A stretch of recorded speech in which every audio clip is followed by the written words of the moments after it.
Okay, here we are, my top 10 of 1979. Now, before I do this, last time I did a top 10, somebody said, hey, you left off this album, you left off that album. I was like, no, I mentioned it on my video yesterday. So in case you guys don't know, I put up my favorite albums of 1979 in two parts.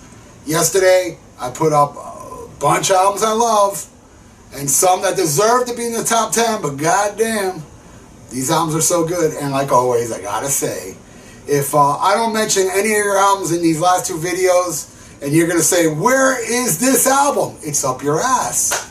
Alright, so here we go. Number 10.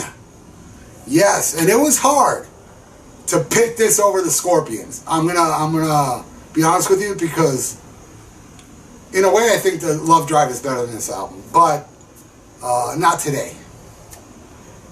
Number 10, Die Nasty from Kiss. This album is very special to me. When I was a kid, if you know my review, I've said when I was a kid back in the day, I hated I Was Made for Loving You, but I loved the rest of this album. Now I love I Was Made for Loving You. This is an album where every song on here I love. My favorite would be the Peter Criss song, Dirty Living, but then I guess like Magic Touch, Charisma, Dirty Living, Hard Times. I love X-Ray Eyes, Save Your Love, Sure Knows Something, 2000 Man, am I missing anything? Charisma. Great fucking album. As of now, I like it more than Love Drive, but I think that'll change tomorrow. Alright, number 9, and it's a live album, and I got something to explain about this. Pat Travers, Go For What You Know, an incredible live album that deserves, I mean, it's a no-brainer to be in the top 10. Shit, it should be in the top 5, but I got something to explain about this, because the last few videos I didn't mention Pat Travers at all, because when I went on Wikipedia looking for albums in 1979, they never mentioned Pat Travers. People said, dude, you don't like Heat in the Street, you don't like Making Magic, you don't like Putting It Straight. I love these fucking albums, and they deserve to be in my past best ofs. It's a shame that Wikipedia didn't mention it. So going out to all the people I say, where's that album? It's up your ass. Well, here's one exception. That guy said, what about Pat Travers? It's not up your ass. I'm up these albums' asses, because I love these albums. But this one is my favorite Pat Travers album. Go For What You Know. Fucking Steven. What else on here? Hooked on Music, Getting Better, Go All Night, Boom Boom, Out Go the Lights. Stevie, I mean. Making Magic, Heat in the Street, Makes No Difference. This whole album rules, with Pat Thrall and Tommy Aldridge and late great Mark on bass. Highly recommend this album. This album rules. If you never heard it, you're doing yourself a well, if you love the classic rock, you need to do that. Now the next one, another live album, though it is said that this is not really a live album, but to me, fake live albums rule. And this one's no exception. Holy shit. Strangers in the Night Ufo. My God, what a fucking album. Natural Thing, Rock Bottom, Love to Love.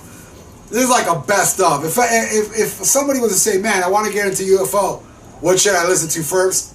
This one. Strangers in the Night fucking rules. Live or not live, I don't give a fuck. This shit deserves to be in the top 10. Fucking epic. One of the greatest live albums ever. Should be number 1. But no. Alright, this next one is a band that I own every single album of this band. Every single one. Huge fan. Huge fan. I saw their very first show in the U.S. in 1980. I saw their very last show in the U.S. in, I'm bad with years, 2016, 15 maybe? Or 17? Maybe, I don't know. But this is my favorite one out of all the albums, and they have a billion albums. I'm talking fucking Overkill from Motorhead. This album is the essential greatest Motorhead studio album. My favorite is, the live one, No Sleep Till Hammersmith. But as far as studio albums go, you can't go wrong with this. This is a game changer. Double bass on Overkill. You got Stay Clean, I Won't Pay Your Price, I'll Be Your Sister. Capricorn, No Class, Damage Case, Tear You Down, Metropolis, Limb from Limb. This whole album, beginning to end, just kicks balls. The best Motorhead album, in my opinion, Overkill. And that is at number 7. Number 6, another band where I own their whole discography. And this is my favorite one from this band, and yet it's at number 6. That's how good this year is. God, this is such an epic album.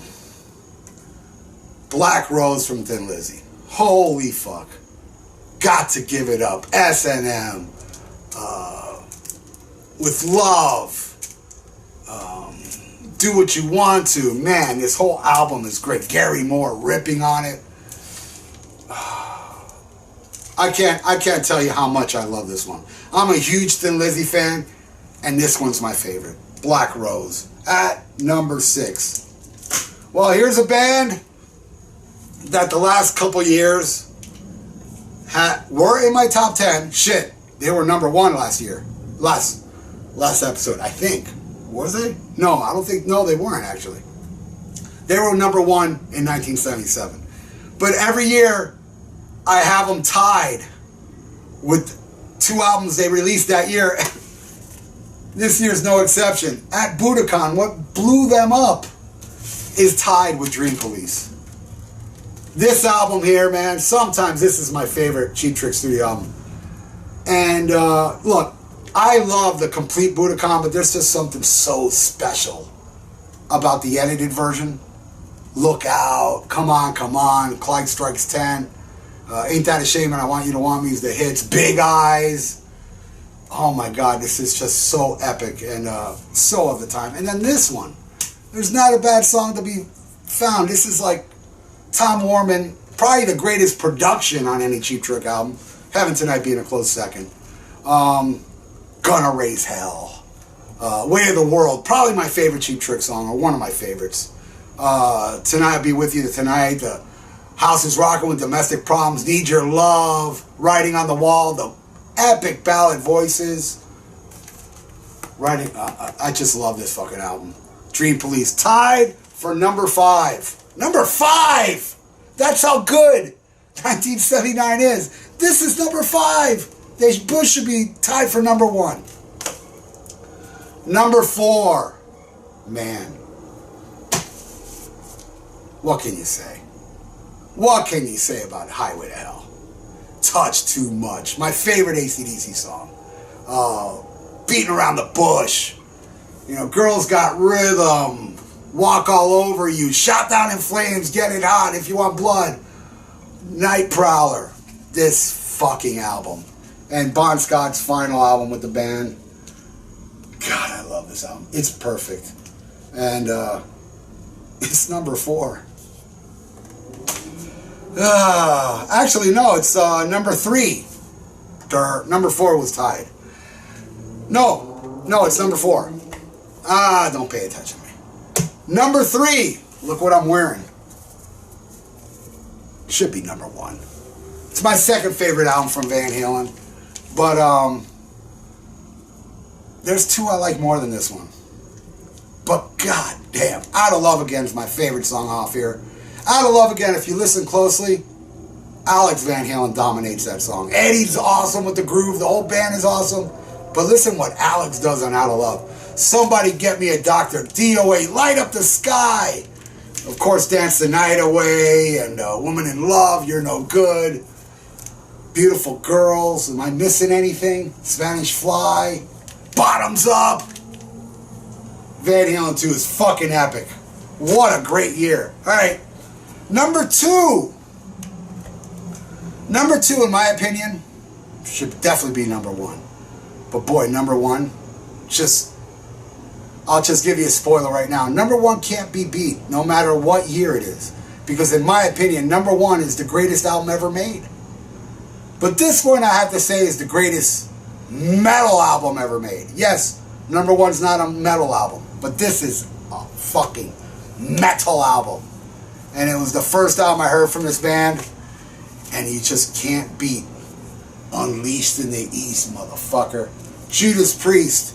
This album is fucking perfection. Was it totally live? Who gives a rat's ass? Well, maybe you do, I don't.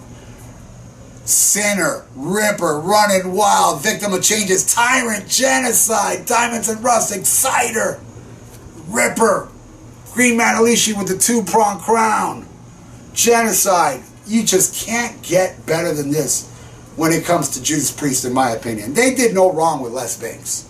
My favorite era of Judas Priest is the 70s, and this is the one that puts a cap on it.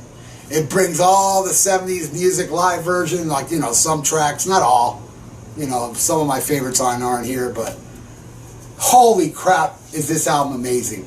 Never get tired of it. Judas Priest Unleashed in the East, in my opinion, the greatest metal release ever. And it's at number 2? What could be the greatest album ever, Ralph? And it's not metal? And you claim to be a metalhead and your favorite album is not metal? Yup. Pink Floyd, The Wall. There's no album better than this, in my opinion. This album it transcends music in many ways. You know, the orchestration of Michael Kamen, the warped, demented singing and mind of Roger Waters, the beautiful voice of David Gilmour. You know, it's just a roller coaster ride. This album is just perfection from beginning to end. It is the greatest album I've ever heard in my life. And it took me a while for me to realize that, because for the longest time my favorite Pink Floyd album was Animals. But I don't know when it was or how it was, but one day it just hit me. I guess listening to it, I was like, dude, you know what? The Wall is the greatest album ever made. So there you go. Leave your comments below. If I forgot anything, say, hey, look, I would have added this. But don't say, hey, where's this? Because you know where it is. Alright, guys, thanks for watching. Next year is going to be a bitch, because 1980 is my favorite year of music. And I know I'm going to get really mad at myself when I exclude stuff from the top 10. Because, believe me, there's way more albums that are just fucking flawless and amazing and historic that deserves to be in the top 10. And I'm going to have to exclude them. But goddamn, that top 10 is going to rule. Next month, my opinion of my favorite albums of 1980. Hope to see you there. Thanks for watching. Bye. This video was brought to you by Miami Metal Merchant. For competitive prices and for your metal needs, visit www.miamimetalmerchant.com.